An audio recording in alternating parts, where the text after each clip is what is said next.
Hello, everybody. You have tuned in to the Indiana State Police Roadshow. I'm your host, Sergeant Rich Myers from the Indianapolis District 52 Public Information Office. We appreciate you joining in with our show this week. We have a couple of guests here with us this week. Senior Trooper Dave Caswell. Dave, welcome. Morning, Thank you for being here. Thank you. 14 years just recently. Yes, so you're sir. now a Senior Trooper. I am. Oh, yeah, I've been a Senior Trooper for one more year, and you'll be a Master Trooper. Correct. Well, great. Congratulations on your accomplishment there. And also with him, we have Trooper Michael Organ. Sir. Thank you for being here. Thank you. And we are brought to you by the Indiana State Police Roadshow, or brought to you by the Indiana State Police Roadshow, brought to you by the Indiana State Police Alliance for our roadshow.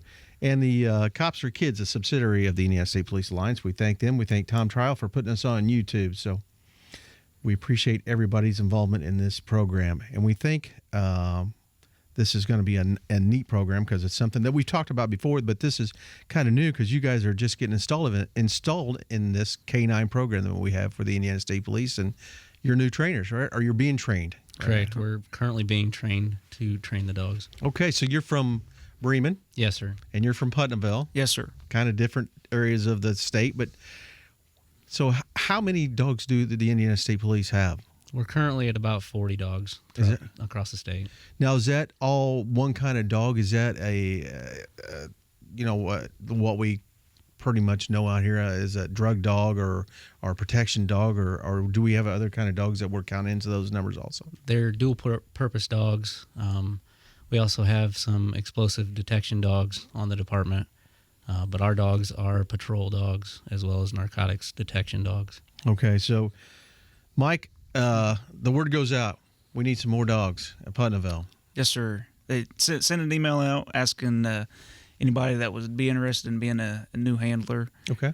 There was two of us that responded that we would like to be a handler, and then we had an interview process that we had to do in front of an interview board, and then they made their decision, and then a couple weeks later we went up and picked out our dog at the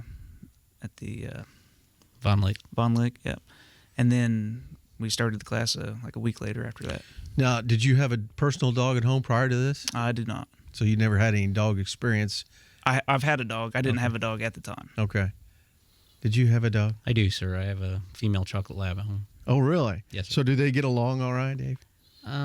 They were separated for quite a while. However, yeah, they actually do. Okay. They play like siblings at this point. Okay, good. So what kind of dog did y'all get? I have a Belgian Malinois. Okay. His name's Chase. Chase. Now, was that the name that was given to him, or did you give him that name? Or Actually, my 2-year-old gave him that name. He's a huge Paw Patrol fan. Okay.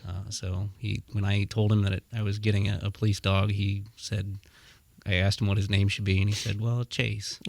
So that's kind of appropriate if you're maybe in the pursuit of somebody. Correct. That you can holler at this dog Chase and he's going to take off, or I hope so. that's good. So, Mike, what did you name your dog? My dog's name is Zeke. And was that a picked out name, or was that name? My family and I, we named it. Okay. From anything, or just? My grandpa, he calls everybody Zeke, and just kind of went off of that. And Zeke is short for Ezekiel, which is God's strength. Okay. So, is yours also a Belgian Malinois? We believe he's a mix, German Shepherd and a Belgian Malinois. Okay. So, what's the history behind that? The German Shepherd versus the Belgian Malinois. What is there strength and weaknesses both, or it's pretty much what they have, or how does that work out? The way it's been described, sir, is the Shepherds are very intelligent. The Malinois are the athletic. Okay. The athletes. The mix combines both the best of both worlds. Okay. So you got a worker that's wanting to work and do a lot of work, and still a very smart dog to learn what it's supposed to be doing. Yes, sir. How big are these dogs? Mine's about 55 pounds, sir. Yeah. Is that full grown? He'll be 2 in January. So okay. Yes, sir. Mine's 65 pounds, and he turned 2 in October. Okay, so they're pretty much what they're going to be. Mm-hmm. What kind of life expectancy, or not really life expectancy, I guess, but what kind of work expectancy are we expecting out of these? I average about 8 years. Yeah. Okay. So that's depending on any medical issues. Right. Yeah. And you never know what you're going to get on that, and they're doing a lot of things. I'm sure that a normal dog's not going to be doing in the lifespan of its day. Right. So, where are you training at? We're kind of all over the place in the Indianapolis area. A lot of our training's at District 52. We use some abandoned schools, abandoned warehouses, some parks, some state parks. Did you start out there? I mean, you go pick up your dog. They say, here's your dog. Thanks for being here, and be careful. Or how did that work out? We picked up the dogs. We had them probably 4 or 5 days. Okay. And then reported up for there. training. Yes, sir. You're doing training up there? No, sir. Okay. I took him home. We had a kennel that the department provided. Okay. And then we reported to Indianapolis for training. So it's just kind of a get to know you type. And they call it the bonding period. Okay. Before training starts. Kids? You guys got kids? I have 3. I have 1. And they get along? They do great with the first dog. I had to take back, but he was a little hyper, little even more hyper than the kids. He had a couple biting issues where he would just attack other things. Second dog was way calmer, and he is great with the kids. And I can understand that. I guess it's I never thought about that, but every dog is not going to make the cut, is it? Right. So they kind of have this bonding period to see how that's going to work out. Correct. And did you find that during that time that it was? I knew during the bonding period that he was going to be a lot to handle, and then we started. I think the second day, Sergeant Wade decided that he wasn't going to be a good work police dog for our department, and so we took him back and got the one that I currently have now. So how many people do you have in the training going on? There are 4 of us. Okay. Bremen, Putnamville, Lafayette, and Fort Wayne. Okay. So your training, what's it start out with? Is this obedience? Do you start out with the smells right away, or how does that work? We just start with sit, just like any other person. Everything builds off of obedience, sir. Okay. And then progressively we introduce tracking, and then we started introducing some drug work. And that's, we continuously are doing all of them throughout the week and just building on their skills. And Sergeant Wade, he's your primary instructor. Do you have more than one, or is it? Yes, sir. There's Sergeant Wade, and then there's Kevin Waters. He's out of Evansville. Okay. And Chris Ritchie, Versailles. Yes, sir. So we got 2 people training. So that's a good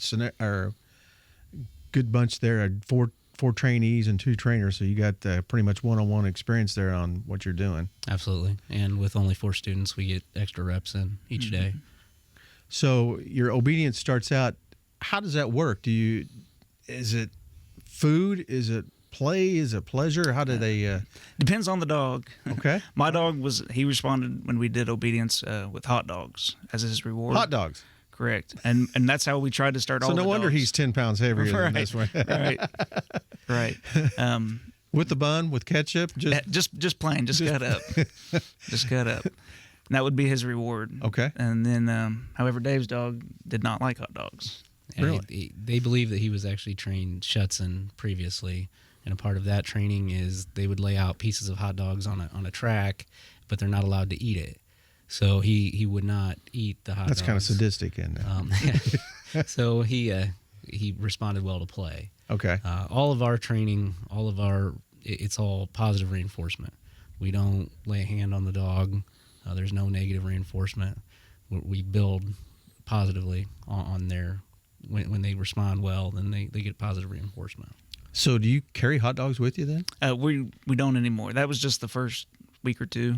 Okay. We used hot dogs, and then we transitioned from the hot dogs to a toy, and then love and play and good boy and good. I didn't know that. I didn't know you could. That sounds. I know I'd like hot dogs. I'd like to have that. But well, again, you're listening to the Indiana State Police Roadshow, brought to you by the Indiana State Police Alliance. Cops are Kids. I have my guest Dave Caswell from the Bremen Post and Michael Organ from the Putnamville Post, and they're going through initial training now to be K-9 officers with the Indiana State Police. And we're talking about their training and what they have to go through. So you've got your dogs. You're training them. How long have you been doing this now? What week are you in? This is actually week 9 now. Wow. We had a short week, so probably continuously week 8. But is there a cutoff, or just when we get to the point where we know these dogs are good? Looking 12 to 14 weeks. Okay. Is the goal. So after we get the obedience, you start out on that. What comes next? Did you say tracking? We started into some short tracks. And what do you do exactly on that? How do you train them on that? We essentially train them to track human odor in the grass or ground disturbance of the person walking across it. So we would have a person lay a scent pad and walk out a straight line. And lay have a scent pad, what's that? It would be an area where they just scuff their feet a lot at the beginning. Okay. And so their human scent and the ground disturbance odor, the grass Off being their shoes. killed It's all concentrated in one area. would be right there. So the dogs would smell that. The decoy would go out a straight line. The dog would smell that odor all the way the straight line to the tug or the toy or whatever the reward is at the end. Okay. We started out maybe 50 feet and progressed on from that. I would be amazed. Were you amazed? I mean, the first time they did this just kind of like, wow? It's very, very cool. Yeah. Watching them work. I would be, because you don't need then a shirt or a shoe or anything off the person like we see on TV. You just go off, say like a traffic stop where a trooper's out talking to a violator and he bolts, then you're able to track off that. Correct. Right. Wow, I didn't know that. That's amazing, and to see them. So how far have you ventured out now? What are you at? My track yesterday was about 1,600 feet. Yeah. Okay. And then eventually, how long are we talking? Just until they lose it, maybe? However long. Hopefully they find him and not lose him. So we have that tracking, and then what did you venture on to then next? I believe we started drugs, odors after that. And how does that work? How does that training? They have boxes set up with different kinds of odors in them and distractions inside of the boxes. And So not every box has a drug. right, not every box. So let's say there's like 8 boxes set up, but only one of those would have the odor in it. And when they select the dogs, they select the dogs that have high drive. Okay. They go after tennis balls. They want to hoard all the tennis balls that they can. And so the tennis balls for drug work, tennis balls are their rewards. And they Okay. only get a tennis ball when they alert to the odor of drugs. Okay. And so when they get to the right box, then they're rewarded with the tennis ball in that box. Okay. Pretty simple. So the other boxes we could have hot dogs, jelly, food, Dog food. Tennis balls. tennis balls. Some even. of the boxes have just tennis balls. Okay. They start them out on marijuana, Okay. so a relatively simple, strong odor. Right. Yeah. And then we build from there. So we'll start introducing more odors once they're continuously indicating on that box. Do you know how many odors you're going to have? We have 6. Okay. So your major drugs that we find out on the street probably. Yeah, marijuana, meth, heroin, cocaine, ecstasy, and crack. Crack cocaine. Okay. Wow. Is this a pretty large amount, pretty small amount? What do you, so they can, I mean, I've always heard, and you can tell me if this is true, that a dog's sense of smell is how much times more than a human being? I mean, very, very large, right? I've heard that they can smell different parts of a stew, not only the stew.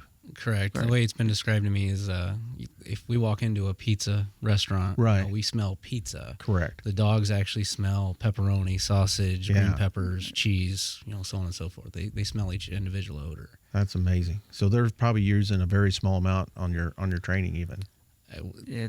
We started out, I believe, at 22 grams, or I can't. I don't recall. But it was, we've progressively backed that down. Yeah. Yeah. So is that pretty much, and then the protection, does that come last? Have you started that? We've not really done handler protection yet.